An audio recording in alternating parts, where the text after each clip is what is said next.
All right, good to be back. We're going to finish Nefarious tonight, and for you that if you're joining us, we're at marker 48, and we're going to go to the end, and then come back together and try to take it apart a little bit, see how we thought of it as it went.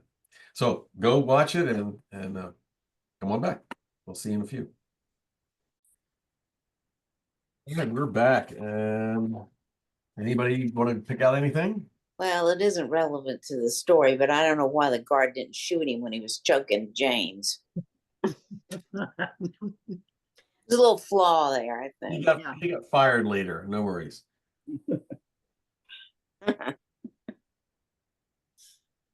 Like not, and even if he didn't have a gun, which it didn't, I feel like they probably did. He was so engrossed in James, they could have easily come and hit him over the head. I mean, but he did have a gun. Anyway, but that ending was, I don't even get it. I'm not really sure what the ending was supposed to be. Like, I don't know. Is he supposed to still be an atheist? Yeah. Or agnostic, one or the other. Gee. Yeah, it's like he's not quite sure. Yeah. And he got well, the book is published, so. Yeah. The ending almost seemed a little rushed to me, too. Like maybe they were running out of money. They had to finish the movie quickly. Well, they're making big statements about us, really. Yeah. So, if you notice that, so Nefarious said to James that he's going to write a book for him, and then James says, "Of course not. That's ridiculous." And Nefarious then gives him the manuscript. So the only thing he has to do, if he's going to do anything, is publish that book, the manuscript, to really break what Nefarious said. But instead of just doing that or not doing that, not doing anything, he writes a book. So he winds up doing exactly what Nefarious said he was going to do. But his choice was to do nothing at all, or to give it over the way it was. But he said it right there. He rewrote it. So it's his book. He did it as a warning, he said. Yes. Warning what exactly? I'm guessing it's a warning of the presence of evil, the presence of demons. He said, he absolutely believes the demon's real. So he's saying, basically the story that these things are real and they're with us and they're around us and they're in some people and everybody's got to be aware of it and be careful. There's the warning. Don't think they aren't real. They are real. How could he not believe in God now? Like, even Nefarious told him about the carpenter and the God and the enemy, and so if he believes in the demon, why wouldn't he believe what the demon was talking about? Yeah, it seems like God saved him with a bullet, not the bullets firing. Yeah, absolutely. Demon saved him. Or did the demon do that? I think the demon did that because the demon wanted him to print his book. Yeah. Yes. Oh, gee. So the demon had control of him enough to make him pull the trigger. So that's why, because he wanted him to see that he had full control. But then he had the bullet misfire because he needed him alive to publish the book. Yep. The demon wants the book published. Yep.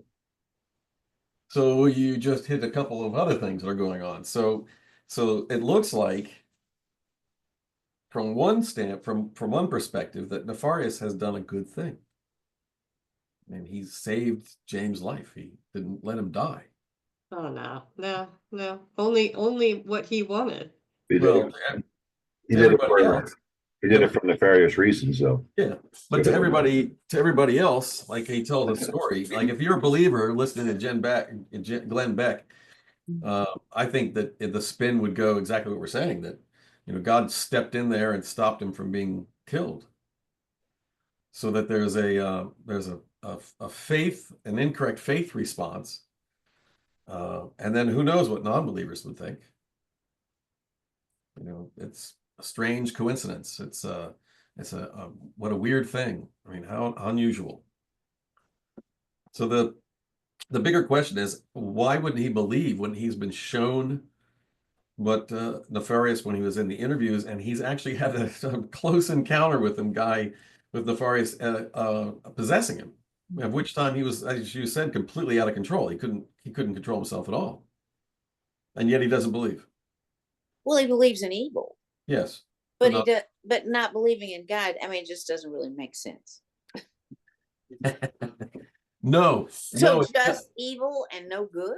it doesn't. Well, no, because he said there's a battle between good and Yeah, evil. where's about? Yeah, So he believes in good, he but believes not in good, God. not God. Hmm. So this is it's, you know, you and I probably feel like writing it off. Like that was a ridiculous ending. You know, it was terrible, silly thing. I mean, who wouldn't believe? But we believe, and so because we believe, we can't understand not believing. I mean, how we throw it up to logic, right? That's what Beck was saying, and in fact, Beck was wrong too. And he's saying, you know, this is a logical thing, and logically, he should be a Christian. He should be a believer. He should be, you know, running to God and spending his time in church now. But he's not. He believes in good and evil, and he knows he was possessed, and he believes it was a demon. And he wrote a book to warn people about it. But he hasn't converted. How the demon like keeping, coming down behind you like this the shadow keeps coming across your Oh, me? yes. Well, that and the weird freak out of the movie and my screens. I mean, that was just totally bizarre. Did you see my screens when I turned the camera around? Yeah. Yeah, your screen right here was white, completely white, nothing, and this screen was completely black, nothing. Until I turned the camera around, and when I turned the camera around, they both popped back on. Very strange. Mm. Well, the hard part about for us and not being able to believe and writing it off as just silly is exactly what it says in the book of Revelation.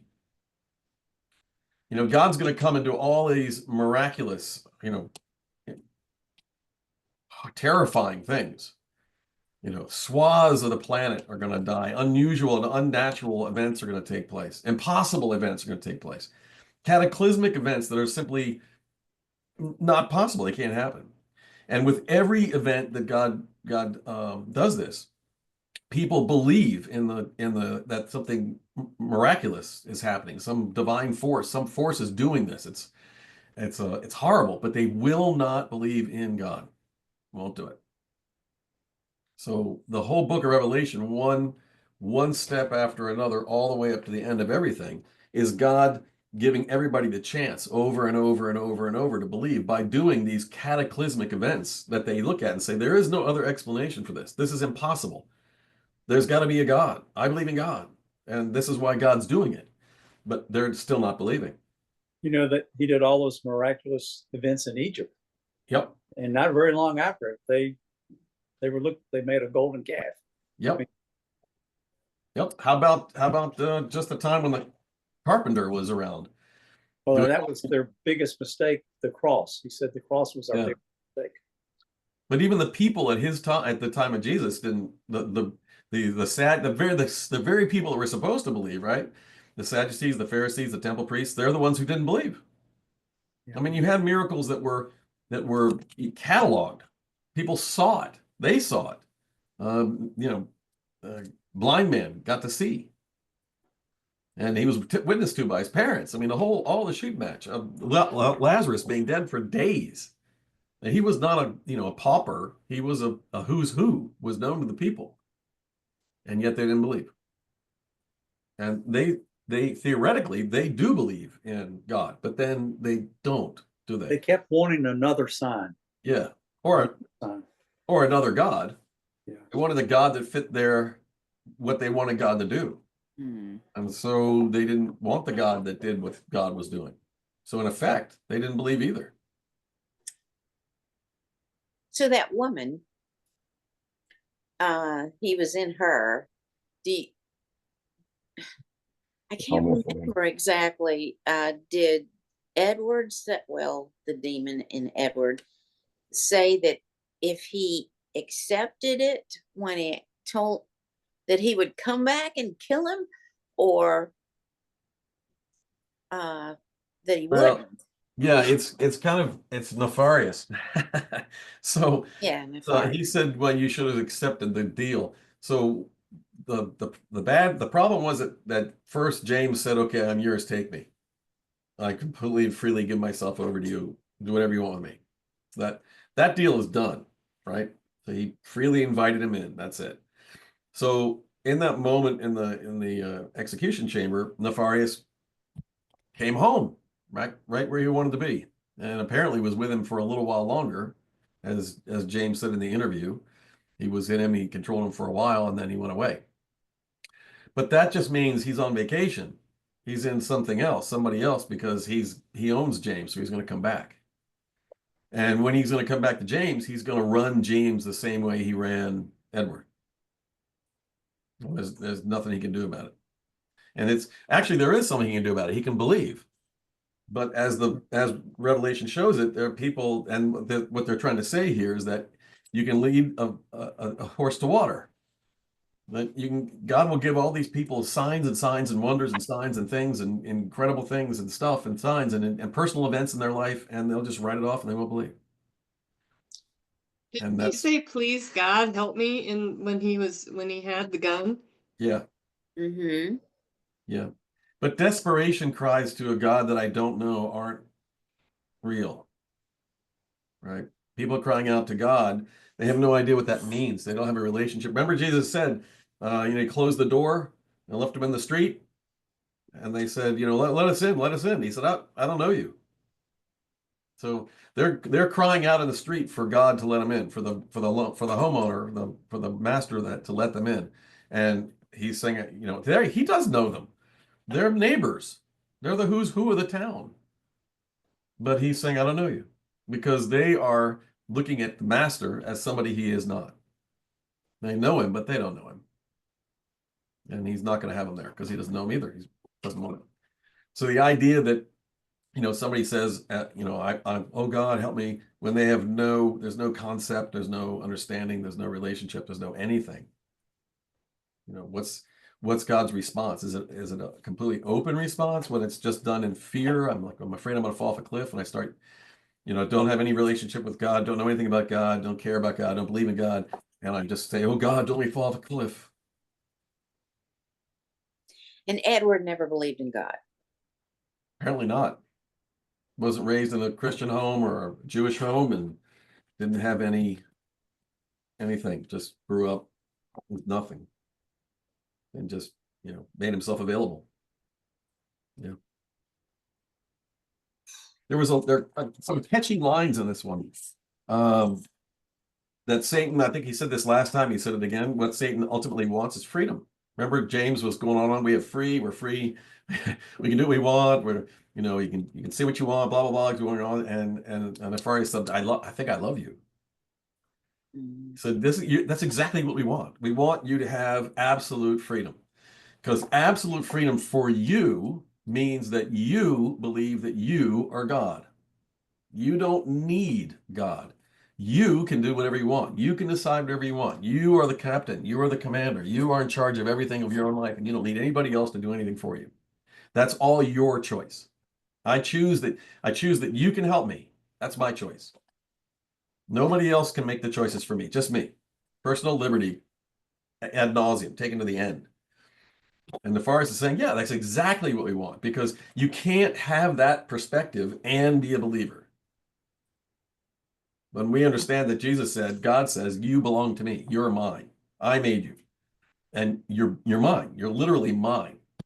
So to believe in me is to worship me. To worship me is to love me. And ultimately is to have that depth of relationship where there's a dependency. As a Christian, I don't want anything else. How can I even conceptualize my life as anything but a devotion to the God who made me? We say that, God made us. And he didn't leave. He's not the clockmaker God that, made us like a watch and puts us on a shelf and then goes plays golf. God's involved. He's there all the time. He's with us all the time. Part of our life, part of what's going on for us.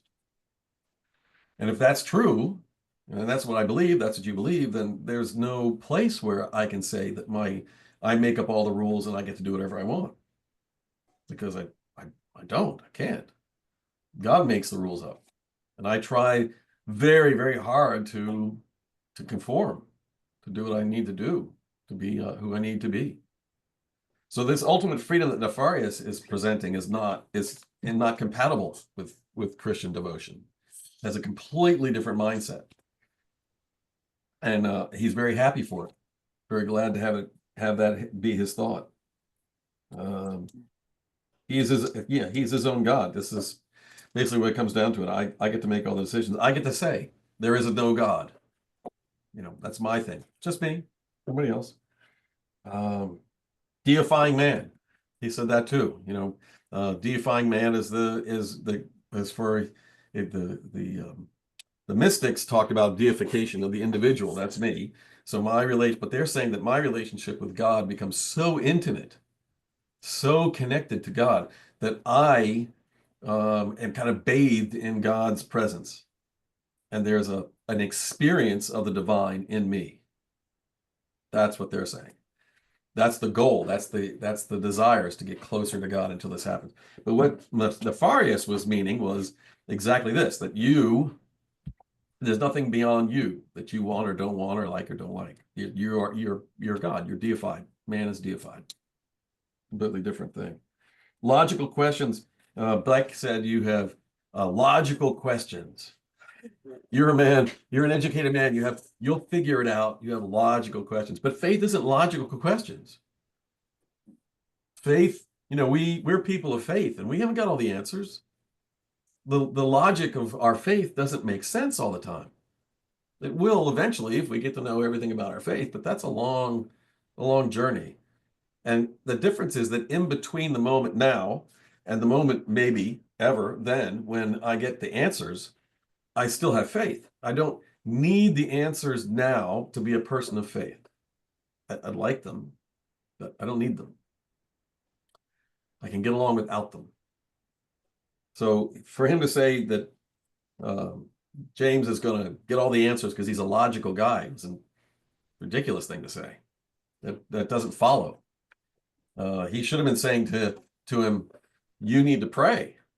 You need to ask God if God's real. How come? Don't try to fess God out, figure out God. Don't do that. Just turn yourself over to God and talk to God. And if God's not real, then you won't get anything. Go about your business. But if God is real, that's exactly what happened to C.S. Lewis. C.S. Lewis, atheist, and he thought about who God was and thought about life and decided that he had to turn himself over to God. God's God, then God will be God. And so he got down on his knees and said, this is me, take me. If you're you, then I'm with you.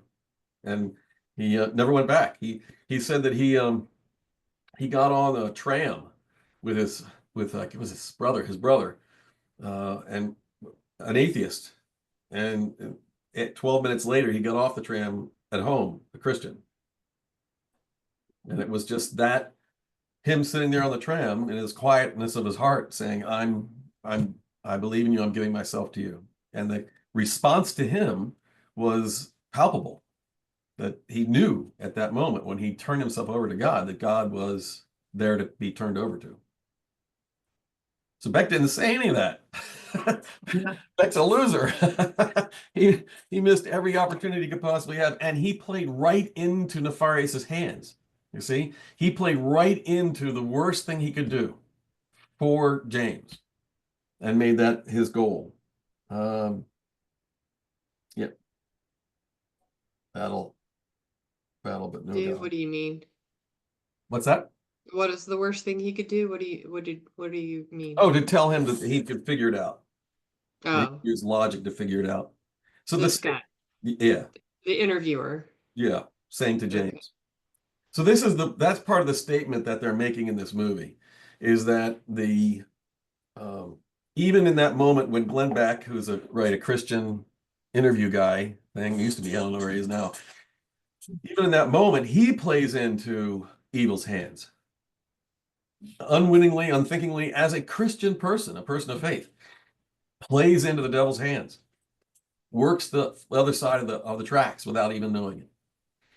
Thinking he's doing the right thing, thinking that he's saying the right thing, making the right statements, and yet, no, missed his opportunity, said the wrong thing, said what he thought was the right thing to say to a smart guy with a PhD, psychologist and all like that, instead of saying the necessary thing, the faith thing, the biblical thing. That's awfully hard for everybody, I think. I've talked with so many people over the years that you're talking to somebody and there's this little voice for just one moment, 1 second, little tiny voice, little feeling in your body that says, you need to tell them, you pray or talk, just give them the word of God, tell them about Jesus, just really quick, nothing elaborate, no 3-hour conversation, just tell them. And instead of doing that, we say, yeah, well, you should get some rest. You need a vacation. You should take some time off. And we just don't do it. We do something else. We do the thing we think that they need to hear. The thing that would make us feel good saying to them. The thing for Glenn Beck that would make his audience feel like he's a really great guy. He's got it all together. But that's not what God would have us say. God would have us go out on a limb and say what needs to be said. Not just saying stuff. So yeah, this whole portion of this movie just points us to that place where James is already exercising that radical freedom. And in that radical freedom, there is absolutely nothing God can do to get him to change his mind, or a demon can do. He's just committed to himself, just like Edward was committed to himself. And there was no way out of it for him. So bad things are in store for James. James is the shadow of Edward coming up. And that, as Nefarious said, this is just fun. So meeting him and the lady by the dumpster, man, just fun. Just stirring the pot. What's going to happen eventually is that what's already happened is James will devote himself to Nefarious without even realizing he's doing it. Where is it? Did I pull that up? Is there going to be another movie, you think, or? I don't know. I don't think so. Mm. Well, let's see. Where is this? Probably not, to probably just leave it like it is and let people like us have these kinds of discussions and see where it goes. Yeah. I kind of thought that Nefarious was in him this whole time, actually controlling him, and he didn't even know it. But that was wrong. Yeah. I guess, Maybe because not Nefarious, maybe one of Nefarious's little buddies. Because then Nefarious was in the lady. Right. Yeah. Well, he's patient. So he thought he wrote it himself, or he thought he was making the changes he wanted to make, yet he was really listening to Nefarious. But he's doing everything. He's, like I say, he's not able to discern to tell the difference between himself and Nefarious, because he doesn't believe in anything larger than himself. Well, what could he do? Could he go to a priest and ask for an exorcism or something like that? Yeah, you'd think that he would have gone running to the church, running to find out about God. And there's a famous story about what is his name? Cain, old myth from the Middle Ages, where guy basically lives devoted to Satan without saying I'm devoted to Satan. He's horrible, terrible guy, does terrible things. Like blood curdling stuff to people, all for self-grandizement, and takes fun in it until the moment when it becomes real, until the moment when his death is impending and Satan makes himself known to him and says, okay, now it's time. I have actually been with you this whole time, helping you be a success and do all these things. And boy, it's been fun. But now you're mine. And in that moment, the unbelievable happens, because he winds up, jumping out a window and stuff like that. But he turns straight to God. He flees to a monastery. He begs them to put him up. He lives there, basically, and moves in in a little monastery tower, and he covers his wall with scripture. He tattoos his body with scripture. He prays all the time because he knows that Satan's waiting for him, but he's completely devoted as a man of faith. So Satan, he doesn't realize, and the monks are, not too smart, so they don't tell him that he doesn't have to worry about that now. That the God that he's turned to is fighting this battle with him, not for him, but with him. So that's what you'd think James would do. Run the other direction. That's what you and I would do. That's what I've done. I'm sure you've done it too. When you felt something just horrible, you go straight to prayer, right to God, help to figure it out, get some relief for whatever's going on. Thinking that it's not just events in your life that are overpowering you, but there's other malevolent things happening, pushing this forward. God's the only place you can go. But James is still doing the James thing, exactly why Nefarius picked him from the beginning. When it didn't work, you would think that he would think that God was doing that. Yeah. For Yeah. sure. You would think. But did he supposedly think that Nefarius did that? Didn't explain it, just left it a mystery. He didn't understand it. I think Nefarius did it, but I think, yeah. I don't think he thought Nefarius did. He just couldn't explain it. Right. But even in that, so he doesn't think Nefarius did it, but he doesn't give credit to God. Mm. It's going to be everything else but God. Can't be God. Misfire, just didn't work. Yeah. Yeah. I absolutely positively know this is a demon. He inhabited me, and I realize he's a separate entity and he's evil, but there's no God. That's so crazy to me. I mean, like you said, we're believers. However, if you had a demonic possession and you weren't a believer, now you would know there are spirits. I mean, it just doesn't even make sense that you wouldn't take the next step. We can't understand it. Like I say, this is why the book of Revelation is for so many people, it's so hard to read and so hard to understand. It doesn't seem to make sense, a lot of it, because God keeps doing these things, like turning the sky red and killing all the fish, and 1/3 of the earth is destroyed, and people are still alive, and they still don't come to God. They don't. So they're using, this one guy, James, to try to kind of give life to the book of Revelation, to say, this is actually what's happening right now with people. This is going on right now. God is doing things. And look, Satan is doing things. Evil things are going on. And even in the face of evil things, people are not turning to God. I think in Revelations, they curse God. Yes. Yes. Well, they say if there's a God, then this is a horrible, terrible thing, and blah, blah, blah. So they're still not even, it doesn't make sense. Yeah. So you think we're supposed to believe that Nefarius leaves the woman and becomes Eventually. James? Sure. Yep. He's going to be wherever James is. Yep. But I mean, Some form or fashion. uses James like Edward. I would imagine that now that James, he wants James to do what he did. He did it. Now James is successful. He's on a radio, TV show, cable show. His book is out there. His life is calm. Look, he was wearing a cardigan, a sweater. He had money. He's being generous to this lady. He was at peace. His life was peaceful. He had his beard going, and he was just, mellow, kind of mellow guy. And remember that it's right at those times that Nefarius is going to swoop in and wreck everything. And Nefarius is not alone. He said No. we're legion. Yeah. Yep. Yep. So the preface, I know we have to go. The preface to Screwtape Letters is, let's see. He says, I have no intention of explaining how the correspondence which I now offer to the public fell into my hands. There are two equal and opposite errors which our race can fall into about the devils.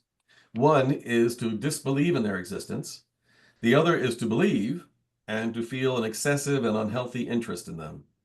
They themselves are equally pleased by both errors and hail a materialist or a magician with the same delight. So that idea that people don't believe at all is fine with them. They have no problem with that. And the other people, the other side, I've seen the other side. You may have seen people on the other side, where their belief and infatuation and obsession about evil, about Satan, about demons becomes so pervasive that they really don't exhibit any faith at all. Their faith is their own battle with evil. So they've really taken it away from God and made it their thing. They still use God words, but it's their fight. And they are always fixated on the devil. Satan's here, devil's there. I've seen it. I've talked to people like this, very sad. And as Lewis says, this is either way is great. Satan loves either one of them. The devils, the demons love either way. Don't believe. That's terrific. Just keep. And now for Christians, I know a lot of Christians who don't believe. They believe. Don't believe what? They believe in God, but they don't believe in devils. They don't believe in demons. They don't believe in Satan. I know a priest who says that old cliche that we all think is a joke, where he says, "Well, the possessions were obviously mental illness, epilepsy, terrible things." I read a very articulate and scholarly article from a priest who wrote about how Jesus would have given wiped these people's face off or given them something to drink. And there were minerals in the water that they would have had that would temporarily relieve their symptoms of mental illness or epilepsy or something else. And so Jesus knew that, and he would do that to relieve their symptoms. And that's what the people saw. So really the guy saying that Jesus is a charlatan. Who said that? But then it was an article in a Christian magazine. I think it was in Christian Century, because he said the reason why he said Jesus does this because there's his goal is a bigger goal. His goal is not to just save one man or one woman. It's to save everyone. And the salvation for everyone is recognizing his love, God's love. So if you can recognize God's love as he is displaying it by healing somebody, then you want to be like that healer and be that healing person. So even though the person then left and went back to his epilepsy or to his mental illness, that doesn't make any difference, because it was the witness that he was giving to teach us, not the reality. The reality is our reality. And so we have to make our reality actually helping people. It's kind of a perverse logic to it, isn't it? But he's a priest. They just don't believe. There are no devils, there's no demons, there's no Satan. That's all a patristic creation for the scripture, the boogeyman, to scare you into being a good Christian. That's it. Not real. And all of those passages in scripture, remember I told you Jesus has more encounters with demons and talks about evil in the New Testament than anything else. 55 times specifically. I think it's more than that. So you can't look at Jesus, you can't believe in what he's doing, you can't talk about godly presence and not believe in demons, because Jesus does. If we don't believe in them and we believe in him, then that means that the scripture is all just made up. And we can just throw that part out. It doesn't make any difference. But then if we do that, we have to recognize that the God that we now believe in is not God. It's somebody else. It's the thing we call God, but it's not God, because the God of Abraham, Isaac, and Jacob that became incarnate and was Jesus Christ walking the earth is the guy who knows the demons and believes in them. So if we believe in a God, but we don't believe in the demons, then we don't believe in Jesus, because he believes in the demons. We believe in a different God. It doesn't flow, it doesn't follow. The old attempts to find Jesus, do the Jesus search. We talked about this too, the historical Jesus. There is no historical Jesus. That every 30 years or so, writers try to create or discover the man Jesus, the historical figure of Jesus. And what they find out, or what they're searching for, is just a guy. And then they give you an image, a writing about the guy. But you can't separate Jesus from God. That's the goal, though. They want to make Jesus just a guy. But they're looking in the wrong place. And the motivation to do that is looking in the wrong place. It can't work. It never works. That's why they keep doing it over and over again. And each generation that does it says they're the ones that got it right. But it's an impossible thing to do. Well, I hope this resonates with you. You can keep coming back to it. These are some really big issues. They're really big questions for Christians, for people of faith. To look at evil, to look at how we understand God in relationship to evil and people in relationship to God, how we look at it, how we live our life as a response to issues like this. When we look at the world, how are we interacting in the world? Where are we seeing or not seeing evil that could be going on? And how are we participating without even knowing it? What are we doing? And so this is a call like Glenn Black didn't make, to say that when I'm going to make these big decisions and I'm going to do these things, and I'm going to come to I'm in an emotional state, and I'm going to come, I've made my decision, that we need to stop. We need to take some time and we need to pray. Our God is the God who responds to us in prayer, in faith, in spirit. So it makes no sense for us to take on big issues in our life and big things that were about our life without turning to God. In fact, it doesn't make sense for us to take on little things in our life without turning to God. That's what God has promised us. That's one of the gifts that we've been given. We should avail ourselves of it. All right, guys, we accelerated our plan. So again, I hope you, if you want to, if you've come up with other questions or reflections on this and you want to talk to me about it, grab me in church. I'd love to talk about it. It's a great thing. Next Wednesday, and maybe we'll have more questions then and talk I more was about gonna say, it. you could probably talk about this for weeks and weeks. Yeah. There's so many things that this movie brought up. There's so many things that you think about. Yeah. That you didn't know you were thinking about. When is Ash Wednesday? 2 weeks. 2 weeks from today. Yep. So we could still meet next week and talk more. You want to do that? I guess what? I'll come on next week, and anybody who wants to come on and chat over this stuff or think about other things can, and if not, then we'll let it go and we'll get back to it. Now remember, the questions that that you might have and are potentially going to ask will also fit in with the Lenten study. So you can save those up and bring them back to the Lenten study.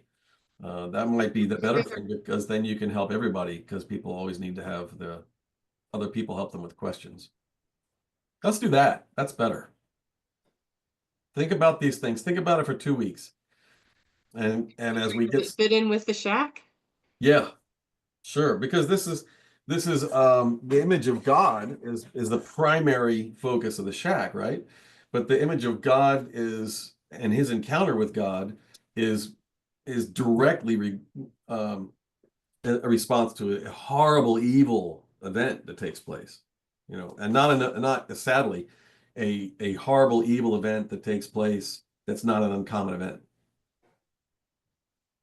So how do we, as Christians and as people of faith, how do we respond to those horrible events in our life, our lifetime, when we hear them in the news, when we hear people talk about them, when we hear that something horrible has happened and we're talking to someone else? Is our response a faith response or just a response? And if that's true, then who gets the benefit of that? These are hard questions. So hard questions. If I have the opportunity to speak about God in the face of some terrible thing that's happening and I don't, who is getting benefit from that? And if that's true, then aren't I being an unwitting accomplice? Is the Lenten program going to be at church and online? Yes. Okay. Yep. Both and. Both things. All right, guys. God bless you all. Have a wonderful Okay. night. I hope you have good dreams. Thank you. Good Yeah. dreams? Are you kidding? Yeah, with this thing, yeah.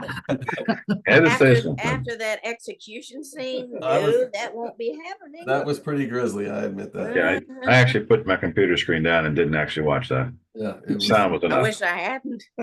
Yeah. Pretty I- graphic, I Yeah. knew what was coming. I didn't want to see that. yeah. pretty graphic. All right. Good night. All right, Good guys. night. Enjoy the snow, everybody. I wish I had some up here. Oh, There you go. Bye-bye.